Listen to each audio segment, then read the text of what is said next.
Trump's attempt to sanitize ethnic cleansing yesterday is a reminder that Palestine is the greatest litmus test of humanity in this moment, subhanAllah. قَدْ تَبَيَّنَ الرُّشْدُ مِنَ الْغَيِّ. That guidance and misguidance are made clear. What's called tamyiz in Islam, that there is a filtering of who's right and who's wrong through the providence that God has decreed. And this is very important in theology to show who's really on the haqq and who's really on falsehood, not only within the Muslim community, but outside of it. And that's why, subhanAllah, Trump is actually the greatest representation of the establishment left's real feelings about the issue of Palestine and Palestinians. قَدْ بَدَتِ الْبَغْضَاءُ مِنْ أَفْوَاهِهِمْ وَمَا تُخْفِي صُدُورُهُمْ أَكْبَرُ. What emanates from their mouth is bad, but what's in their heart is greater, is worse. So there's a few things we should think about. Number one, this is going to be a very interesting time within the Muslim community to see who really is about principle over simply profit with an F, not with a P.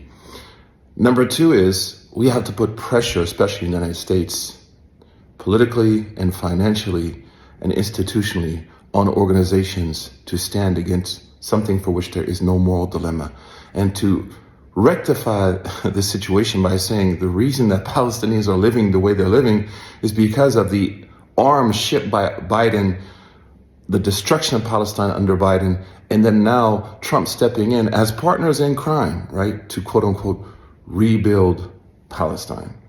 The third thing is we have to think about finding meaning through worship and finding power through devotion. The Prophet was the bravest person, sallallahu alaihi wasallam, because he was the most devout person. You can't divorce your activism from Fajr. If you can't push the blanket off your body for Fajr, how are you going to push the blanket off oppression of people who are being oppressed? And that's why we all have to work and do better.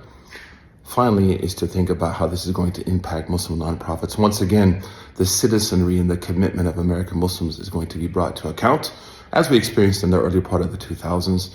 And there may be executive orders that are put in play to wreck Muslim nonprofits on behalf of many Muslim states, unfortunately, as well as the Zionist entities. We have to think about how do we assist those nonprofits as they may have to restructure in a for-profit model, and we put our money where our mouth is, so to speak. And the last point is unity. We have to stop destroying each other, stop wrecking each other, except for those sellouts and those who fail to hold on to something for which there is no moral dilemma.